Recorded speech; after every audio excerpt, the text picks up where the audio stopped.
Hey everyone, it's Raven here, and you might be thinking to yourself, Raven, that guy hasn't posted a video in 6 months.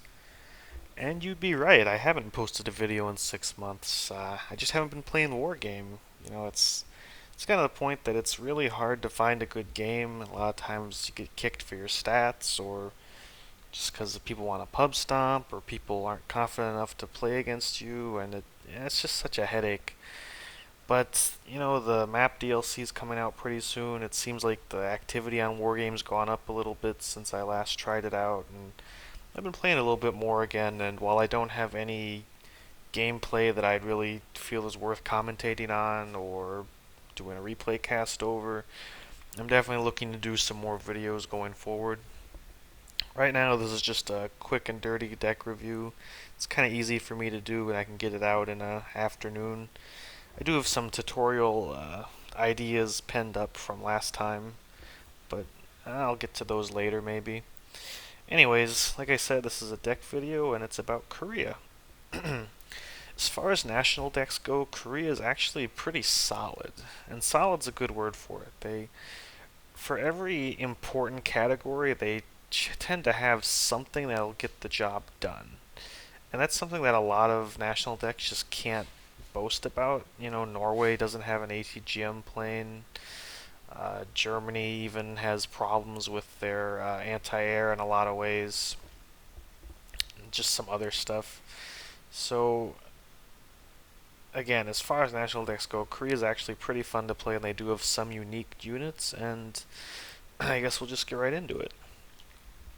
Number one on the unique unit list is actually their command vehicle here, the K277 Jiwicha. I think that's how you say it. My Korean's a little rusty, but I think Jiwicha probably means something like command vehicle or commander. Please feel free to correct me if you know better. What's interesting about this vehicle is that for only 130 points in what is essentially an armored personnel carrier chassis, it has 2 top armor. Now, what does 2 top armor do? If you've watched my previous videos, you would know that 2 top armor is essential to allow a unit to survive bombing and artillery and other indirect fire. At least not survive it necessarily, but certainly reduce the damage from it dramatically to the point that you can really survive some prolonged attempts to root you out with artillery. That's usually one of the biggest dangers to command vehicles, just that indirect fire, that command sniping. And so if you can take a command vehicle with 2 top armor, you generally want to do so, and as far as I know, Korea is the only nation that has a actual vehicle with 2 top armor. Everybody else has a tank with 2 or more top armor. And on the subject of command tanks, Korea actually does have a command tank, though it's kind of awful. See, it only has 1 top armor, which means that it's just as vulnerable to shelling and bombing as just your average command vehicle. Nothing really special about this. You really don't want to take this. So after the K277, it's really just personal preference. Do you want infantry? Do you want the cheap numerous jeep? Do you want the somewhat less durable command APC? Uh, whatever. To me, it's between the Bonbu and the K111. I take the 111 just because it's, like I said, cheap, and there's a lot of them, so you can really sprinkle them around the map, catch zones that your enemy or catch zones that your allies may haven't been able to grab yet. And of course, there's also the command helicopter. Please never take this. It's 100 points, but it can't hide because it's a helicopter. It can't go into forests or anything. So all you have is this big sitting duck with only 4 HP. If you really want an airborne command, you're much better off with the Bonbu in a helicopter, like this right here. It's 15 points more, and then you get a command squad that can run around and hide, and just much better than the command helicopters. Never take the command helicopters. As far as the actual logistics part of this section goes, there's really not too much choice. You have the K511 cargo truck, just very standard 500 supply, nothing remarkable. Same thing with the Chinook supply helicopter, nothing special. It would take 5 of the cargo trucks to completely drain one of the supply helicopters. And then, of course, the fob.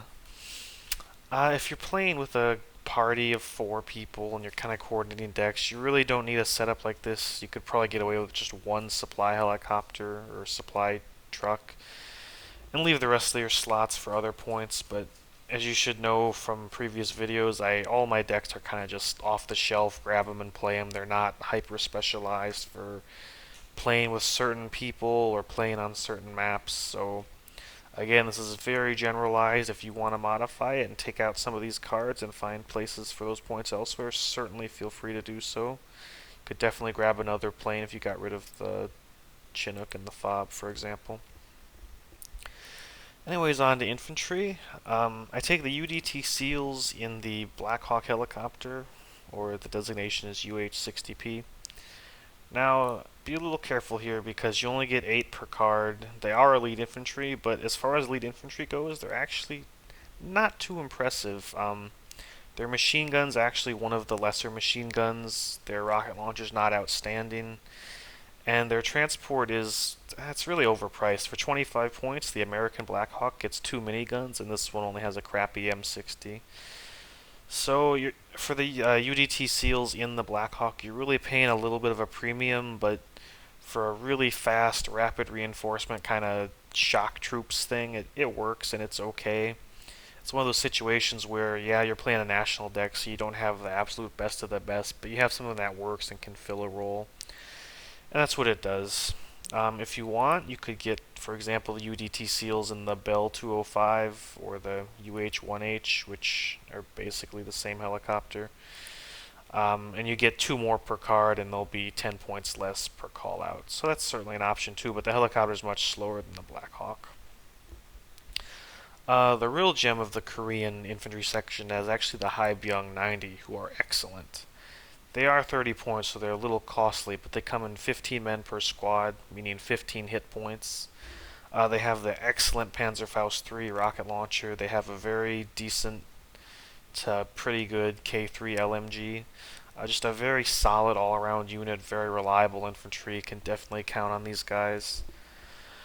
You see I take 1 card in the LVT P7 just to have a well-armored. See, it has 3 front armor. Just a well-armored transport for assaulting towns, for assaulting into forests, so whatever you might need it for.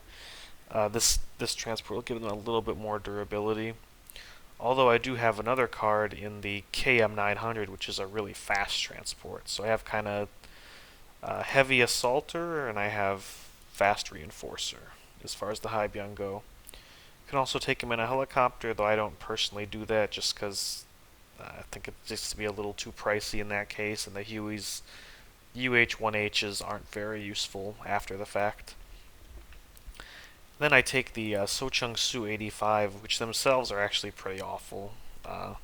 They have one of the worst machine guns in the game. They have a rocket launcher that's at best described as okay. But their real advantages, they come in the KAFV 4050. What does that have? Well, that has a grenade launcher and 2 front armor. So, just in terms of a supporting unit to help clear out forests and whatnot, this grenade launcher really makes mincemeat out of enemies, even Spetsnaz, and it'll really help you with suppressing and killing enemy infantry. And if you can call some of these guys out with the KAFV and then use them to support Haebyung, you can really have an effective forest fighting force with that. And then, of course, I take the Mistrals. Generally, I don't like man pads in my deck. I don't generally feel that they're worth the inclusion for one of your precious 5 infantry cards, but the Mistral's pretty much the best man pad in the game. It's very good. Something to note, it actually has 5 men per squad. The Korean and the French ones do, whereas any other man pad tends to have only 2 strength, 2 men per squad. That's important because if you only have 2 HP for your squad, then you'll get killed by stray artillery fire pretty easily. These guys have a little more durability. They can be a little closer to the front lines and be confident in surviving just kind of the random wear and tear of battle. And so they're pretty versatile, and they help round out a kind of weaker anti-air section, certainly weaker than a really major nation. Other than that, there aren't really that many choices. There's the... Oh my god, I'm not even going to try and say that. It's a recoilless rifle team. I tend to not like recoilless rifles because they have bad accuracy, bad damage, bad range. They're just kind of a really awkward unit that I don't think has a very well-defined role. there's not really a situation that I would want these guys in that it wouldn't be better to have like a high Byung squad instead. Some people like them, and if you like them, then knock yourself out. But they're just not for me.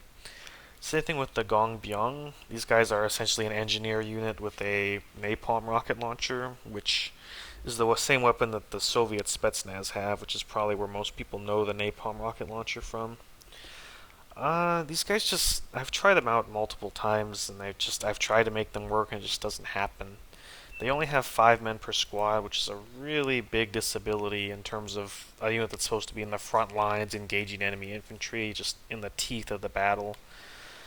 They'll just die too easily. They get suppressed and panic too easily, stunned too easily.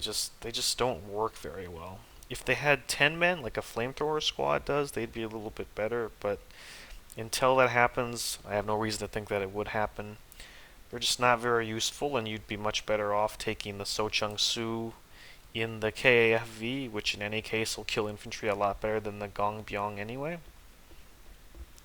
And so that's pretty much my thought on the Korean infantry section. They do have reservists, pretty bad reservists, because they have an old World War II era rifle. It might be an M1 Garand, I'm not sure, but they're just not very good. Some people like reservists. I'm not a big fan. I would avoid them. Anyways, on to support. Korea actually has, for a minor nation, pretty good support choices. Just to start with artillery, kind of the big thing to see is the K9 Thunder. This is special because it's an advanced fire control system artillery, which means it acquires a target and begins firing only after 6 or 7 seconds. That's a really big advantage with artillery, and the Koreans get 3 of them per card, so that means they have an artillery section that can play with the big boys. They're not second rate at all. They have a mortar truck, which is also really good. It has a nice little heart on the front, which is the main reason I take this one over the KM106. They don't really have much difference except for price, but you're paying that premium for the heart decal. In terms of anti-air, there's some pretty decent choices here as well. You've got the K263, which is essentially a radar Vulcan, I believe. It's not amazing, but it has pretty decent rate of fire, pretty just decent all-around choice. Stats for only 40 points. It can really cover your flanks and act as a close-in anti-air unit to defend against helicopters. And, well, it can also double as infantry killer in forest, so I like it. It's pretty decent for its price. It's not quite as good as the K30 Biho, of course, which is a very high-quality unit. It's kind of similar to a Flak Panzer Gepard. In fact, it looks a lot like it might actually be a Gepard, or a little modification of one. It has 2800 range, which is very important for anti-helicopter duties, because most helicopters have a range of 2800 meters on their missiles and such. Good accuracy, good all around. It's radar, so you have to, of course, watch for seed missiles and whatnot. But yeah, 55 points, pretty decent unit.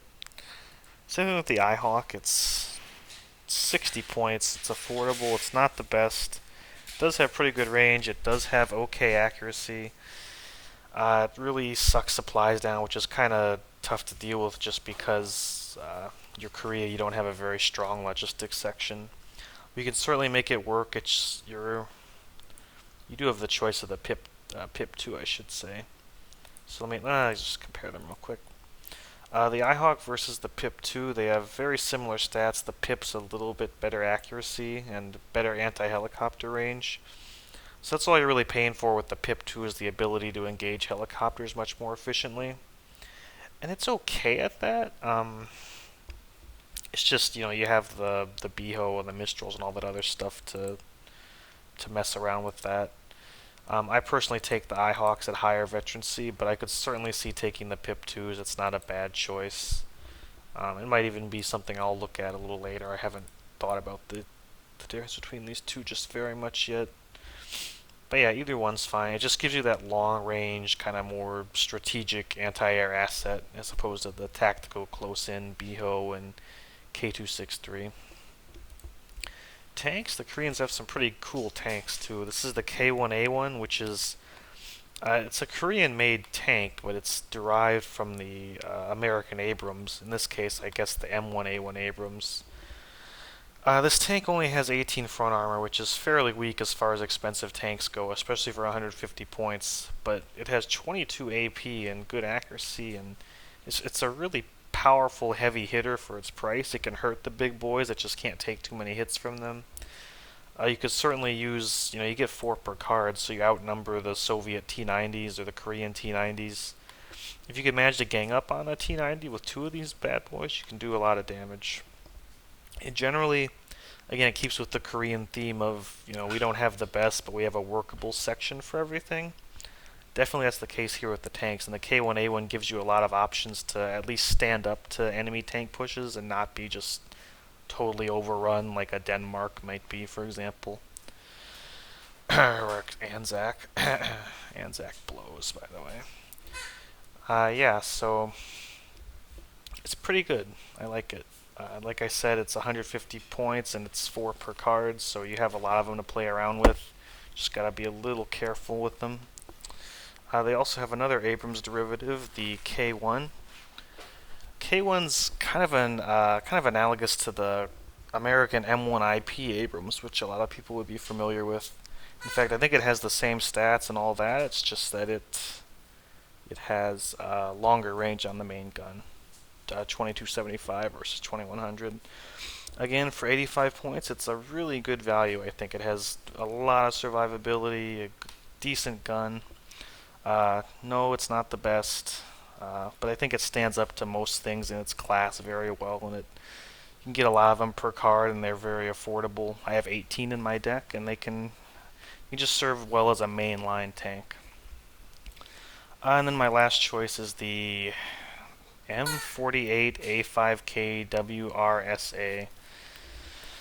It's only 45 points. You can see it's a very old tank, modernized at the 1995 standard. It has a very good gun. It's 17 AP, 2275 meter range in a 45 point tank. No stabilizer, no. Awful armor, yes, but very heavy hitter. You can get a couple of these positioned in a kind of entrenched position, and it'll really help out the rest of your tanks, do a lot of damage to the enemy, and if you lose one, that's only 45 points. Let's see. Recon. Recon, again, nothing too special. They do have Tukjiansa, which I think means Black Beret or something. It's got a Carl Gustav M2, a Mini-Me. Generally pretty good, 30 points. Actually, on that subject, let me compare them to the UDT seals, since this is a pet peeve of mine. The Recon infantry is actually better than the elite infantry, because you see they have the Mini-Me, which is a much better machine gun. Other than that, they're pretty much exactly the same, except the Tukjiansa have better stealth and, of course, better optics. So if you really want a shocky, like shock troops, elite infantry squad, maybe you want to just send the Tukjiansa over the UDT seals, although you do get much less of them per card, obviously. But yeah, generally a very good, very solid choice.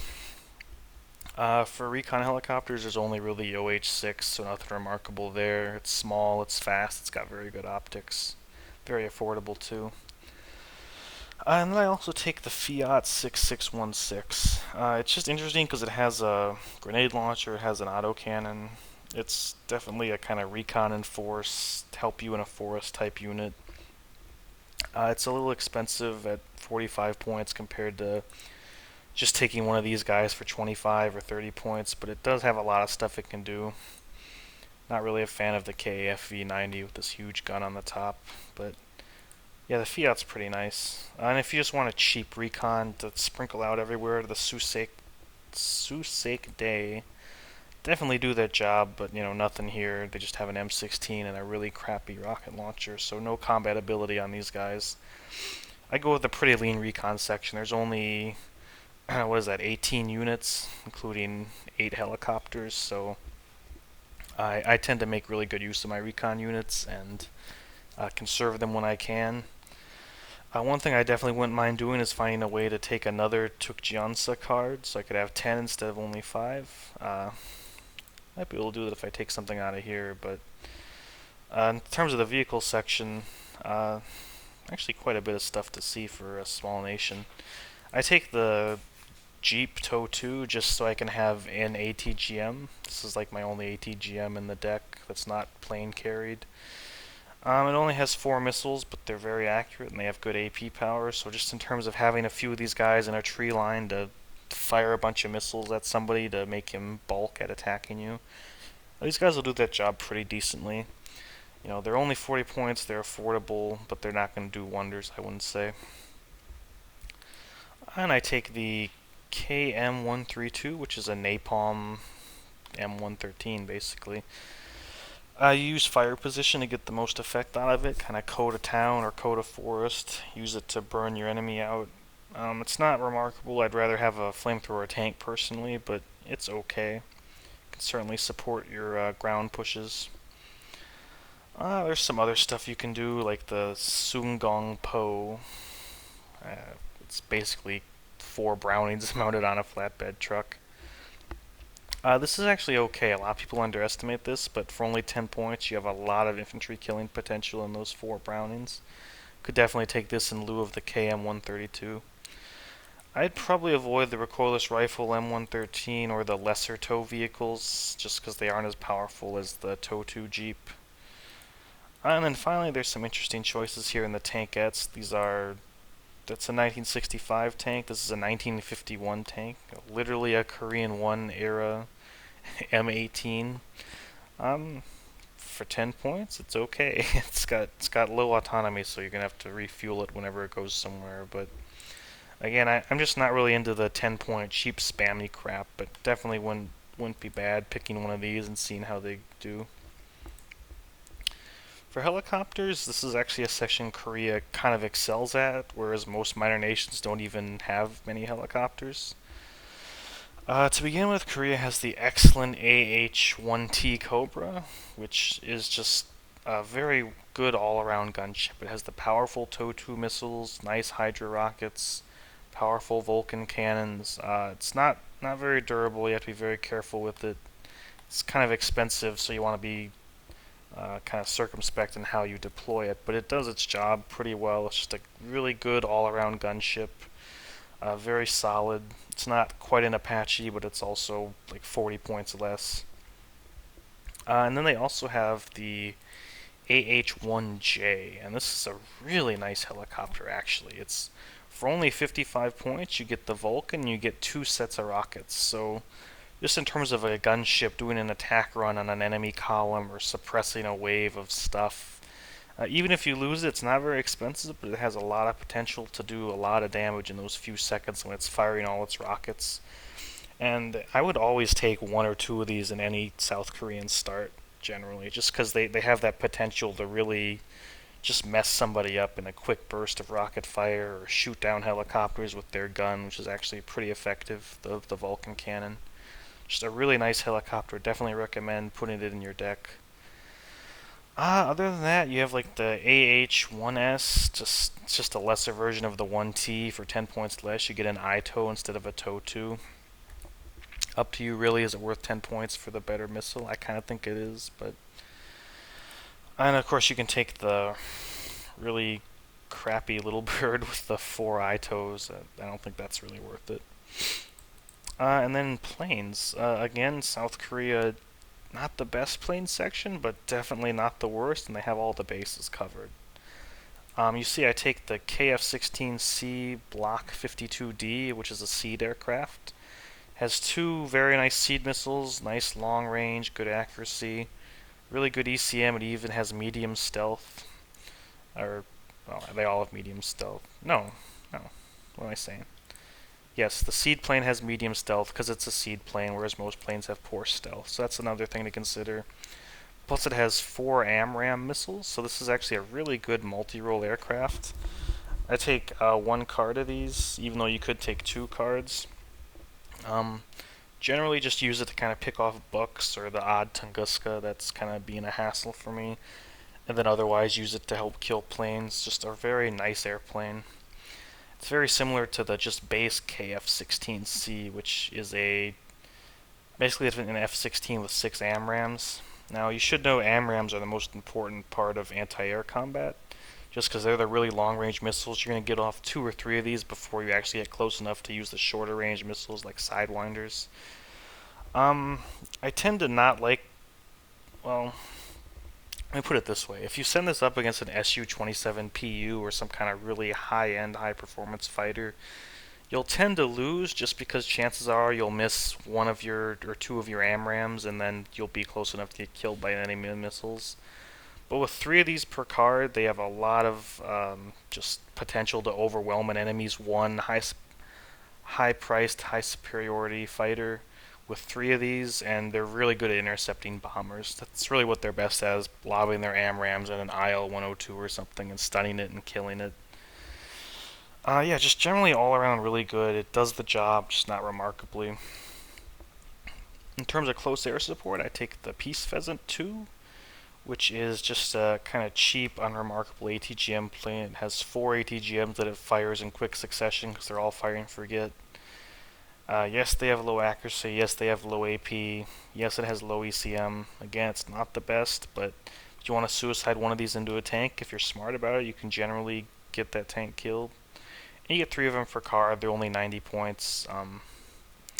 They're kind of analogous to the West German Peace Rhine in terms of performance.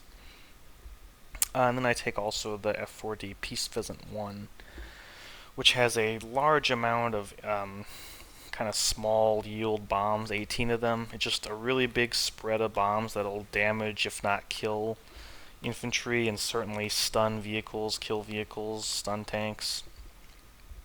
It's more a suppression tool than a killer tool, but it's still pretty good at just softening up areas for your infantry to help kill.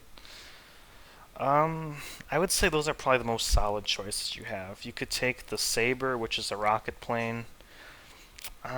These are okay if you want to send them. It's a 1956 plane, by the way. They're literally flying this in the First Korean War.